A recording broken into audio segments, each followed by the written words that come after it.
Alright, so naghahanap ako ng pwedeng i-content sa YouTube about SB19. At nakita ko tong, kakascroll ko nag-search ako ng SB19 documentaries. At nakita ko tong upload ni Master Chuck, Casual Chuck. If you haven't subscribed to him, you just search his name, Casual Chuck, and he's gonna come up. Ang title nito, What Nobody Understands About Pablo of SB19.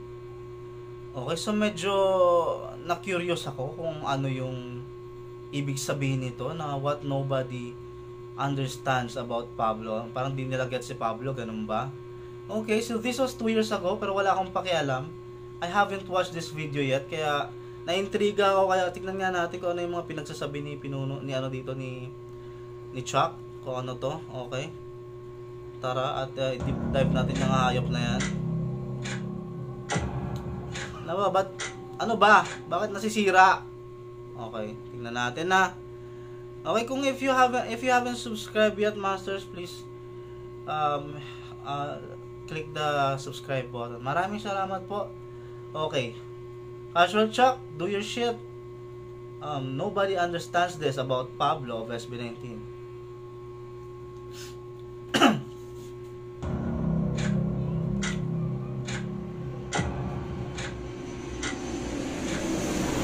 It's okay to make mistakes, but don't.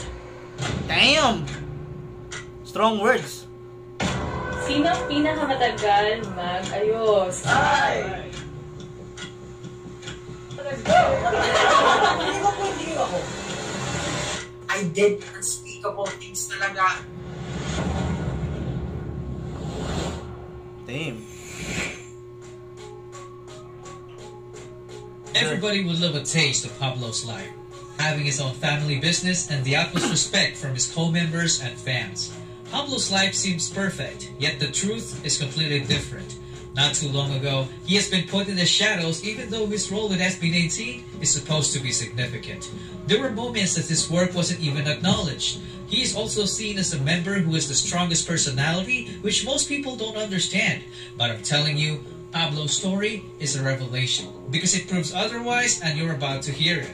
So sit back and enjoy because it's going to be a heck of a ride. Damn! Palakpakan naman natin yung what a heck of a introduction, Master Chuck. God damn!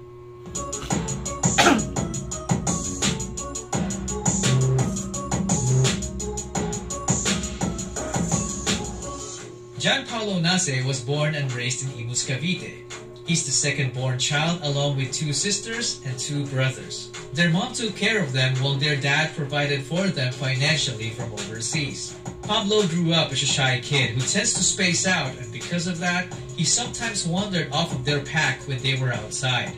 There was a time when their family was in the mall and he suddenly went missing. They panicked for a little bit, only to find him urinating on a plant in the corner. There was also another time when he fell into the canal. Napaka-random ano naman nun. Ano, Chuck? Napaka-random na information na wala siya sa mall. Tas umihi siya dun sa halaman, pre. Napaka-random, tas nahulog siya sa kanal. Okay? What do you expect me to do with that information, Chuck? What? When their family was in the mall and he suddenly went missing. They panicked for a little bit, only to find him urinating. I can definitely relate to Pablo right here kasi nawala din ako sa mall. Sa KCC Mall of Jensen, nawala ako dun last time. Bakit may ganun tayo, no? Sa mga generation natin na nawawala tayo sa mall. May ganun tayo. Yan yung isa sa mga takot natin dati nung bata, mawala sa mall. And it happened to Pablo, no? Na kailangan man.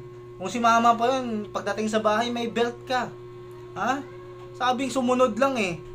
Hampasin mo ng belt yan On a plant in the corner. There was also another time when he fell into the canal.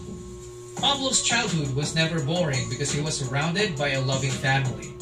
As a teenager, Pablo was very active in sports. In fact, he made it to his high school's varsity basketball team playing the point guard position. Point guard! Behind the scenes, his passion for music got ignited when he found the hip-hop artists like Eminem, Glock 9, G-Dragon, Looney, and NF.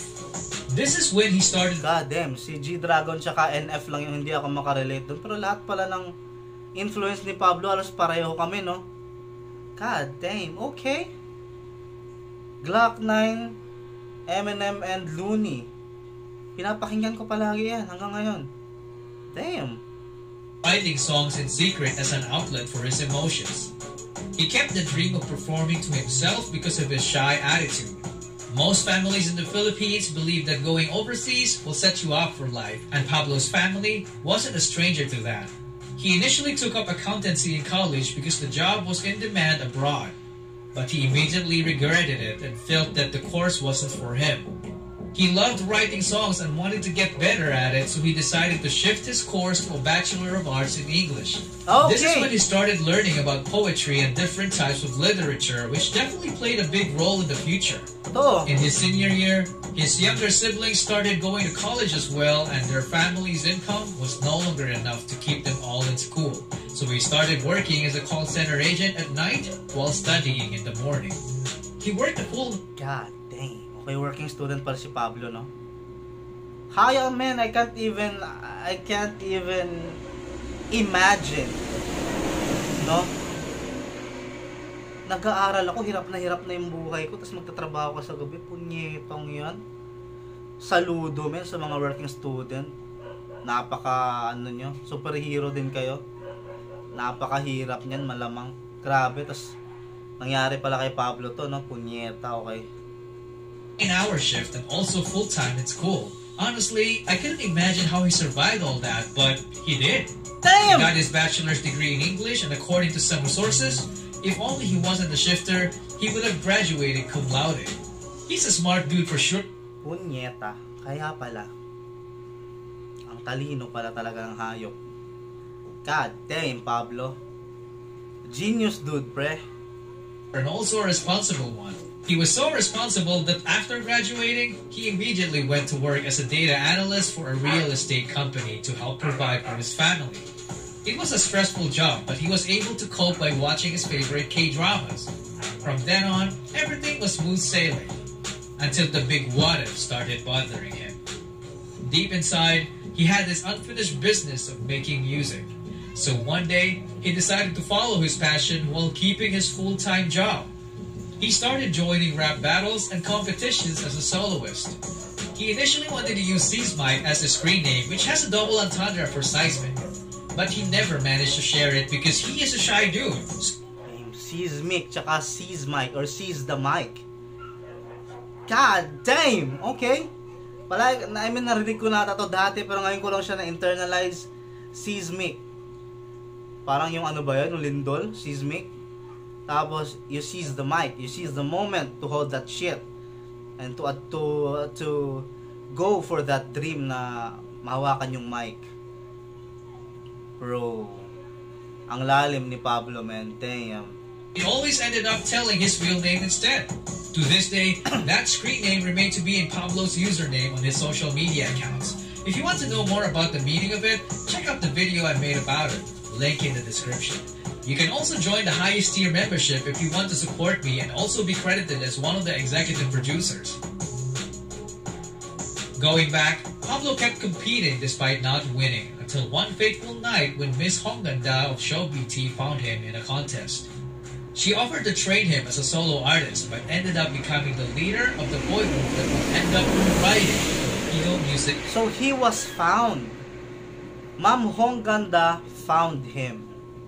Shoutout Ma'am Hongganda, ang ganda-ganda mo. History. They underwent a Korean training style that is notorious for pushing trainees to their absolute limits. Pablo reached a point that it became too difficult for him that he had to choose between his job and the training. Realizing that he was only half step in, he decided to go all in by quitting his job. My gosh, he told man. his mom about it, and as expected, his decision was questioned. Tao ba? Ay, saglit lang. Excuse me guys ha. Thank you.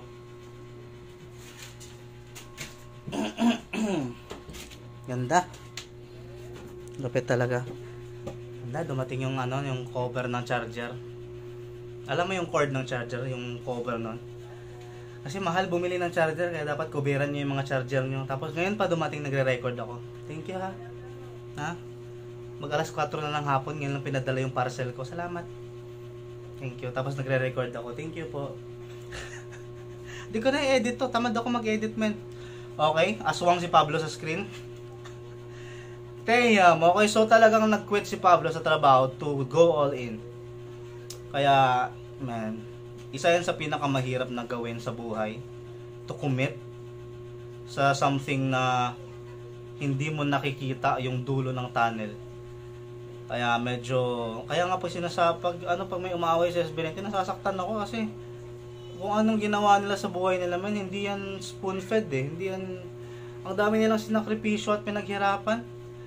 Kaya kung mainis ako sa mga minsan nakikita ko yung sarili ko, minsan naisip ko, OA man to si tanga oh. Yung sarili ko, sinasabihan ko, si Curbs ba OA? Kung makapag-react sa mga nang-aaway sa SB19, OA ang hayop. Pero when I come back to these moments, man, parang nasasabi ko sa sarili ko, dapat naman talaga silang ipagtanggol. Punyeta, pinaghirapan nila yan. Diba? Kasalanan ko ba kung dumating na ako sa point na close na yung damdamin ko sa kanila, na nasasaktan ako in behalf of them? Kasi parang nadidiscredit yung pinaghirapan nila kung makapanglait yung iba eh. Wala lang, sabi ko lang, gago talaga mga puking mga tarantado eh. Nadadoubt ko tuloy yung sarili kung masyado akong OA sa pagtanggol. Pero dahil dito nakikita ko, men, tama lang pala talaga yun. Deserve nila ipagtanggol, men. Fuck you yung mga nang-aaway. Okay, tuloy pala. Naglalag ba tayo? Naglalag oh. Okay, tuloy na. But she didn't stop him from chasing his dreams. With his job gone, comes no income. Life became so hard for Pablo that he had to skip meals and sleep in their camp just to extend his remaining money for commuting back home every few days because his home was miles away. Napakalayo. In order to survive, he performed in different Korean events with his group called PHP, which was also composed of other ShowBT trainees. This went on for 3 years. Fast forward to 2018, SB19 was formed, and they debuted with a song called Tila Luha, which was written by none other than Pablo. This was the song that was supposed to capture the hearts of the Filipino people, but sadly, barely anyone cared about it. The same thing happened to their second single, Go Up. It's a song that was supposed to capture the hearts of the Filipino people, but sadly, barely anyone cared about it. The same thing happened to their second single, Go Up. This was supposed to be the time when he could tell his parents that he has finally made it, but instead, it became the reason why he started to question himself. This was a major blow to his confidence, so he shut himself off from the public and did some quote-unquote unspeakable things. If it wasn't for George and Pablo's faith in God, he wouldn't be here today. This was also around the time when he wrote the song La Luna, which exactly described the situation he was in. It's so wild knowing that his recent song actually came from several years back, and there's no telling how many he's already done because he describes himself as someone who always writes music. When the Go Up dance practice video was uploaded, the popularity snowballed.